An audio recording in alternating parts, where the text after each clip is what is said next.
Hello, my name is Rachel and welcome back to my channel. So in today's video, I am going to talk to you about a trust that I am personally invested in, and it is the Pacific Horizon Investment Trust.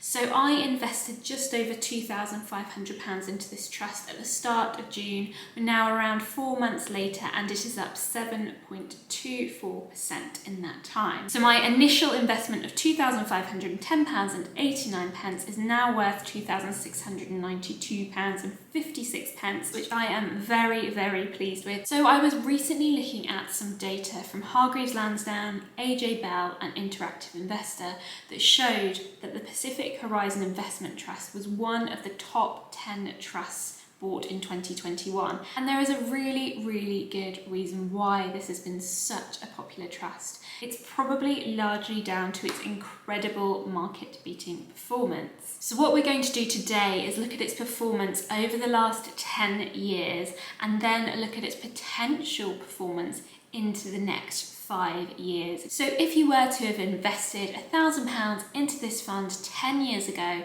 its value would now be sitting at £5,896.74, and that is versus the peer group index of £2,995.60. So you're seeing very close to double the performance of the peer group index over 10 years. Now looking forward at the potential performance of the Pacific Horizon Investment Trust going forward over 5 years, and this information is taken directly from the Baillie Gifford website. Let's look now at an unfavorable scenario. So let's say you invested £10,000 into the Pacific Horizon Investment Trust, and then 5 years later, with an unfavorable scenario, you wanted to see what you had in returns. So after 5 years and also after the deduction of costs, you'd be looking with an unfavorable scenario of a return of £18,675, which is an average return each year of 13.31%, which to me, considering that is the unfavorable scenario, sounds pretty good. Moving on now to a moderate scenario. If you were to invest £10,000 again and hold it for 5 years, you might be looking at a return of £40,334, and that again is after the deduction of costs, which comes out at 32.17% annualized return.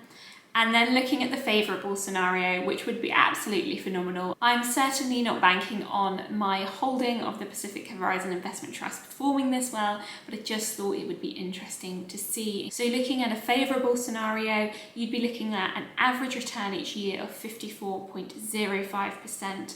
And after 5 years, your £10,000 would be worth £86,749. Those returns sound absolutely amazing, and it is no surprise that it is a very, very popular trust, which has been bought across many different platforms in 2021. I'm going to break down the Pacific Horizon Investment Trust into a little bit more detail for you in this video, but I just thought it might be worth mentioning a couple of factors as to why you might go away and do your own research before investing in the Pacific Horizon Investment Trust.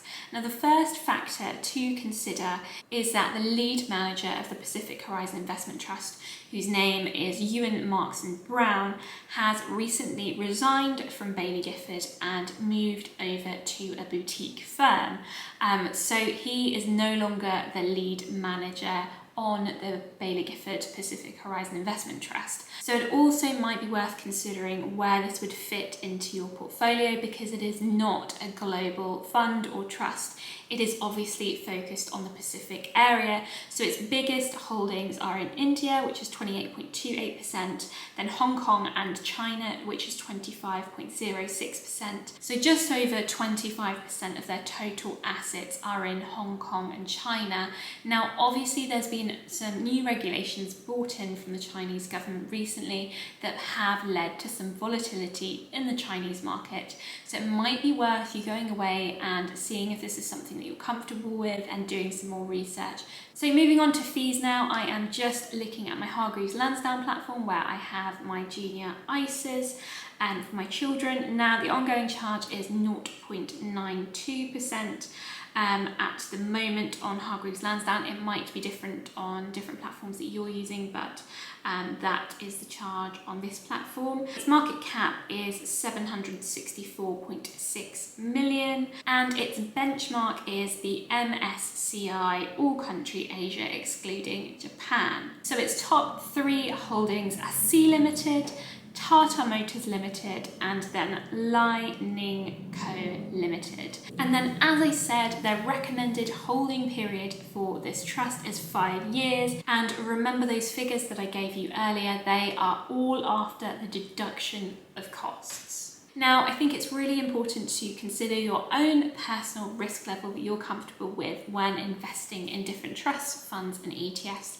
The Pacific Horizon Investment Trust has a risk level of 5, so this is from the Summary Risk Indicator, and this is a guide to the level of risk of a certain product. It shows how likely it is that the product will lose money because of movements in the market. The risk level, as I said, is 5, so that would be considered a medium to high risk level. So lower risks are all the way down at 1, and then the higher risk trusts and funds would go all the way up to the level of 7. I am comfortable with investing in this trust, and I am comfortable with this risk level, but you should only make investments that you feel really comfortable with, that you've gone away and done your own research on. I hope that this will do really well for me over the next 5 years. I will be holding on to this investment for the next 5 years and hoping that it will do very, very well for me. Thank you so much for taking the time to watch this video, and I hope you all have a really lovely day.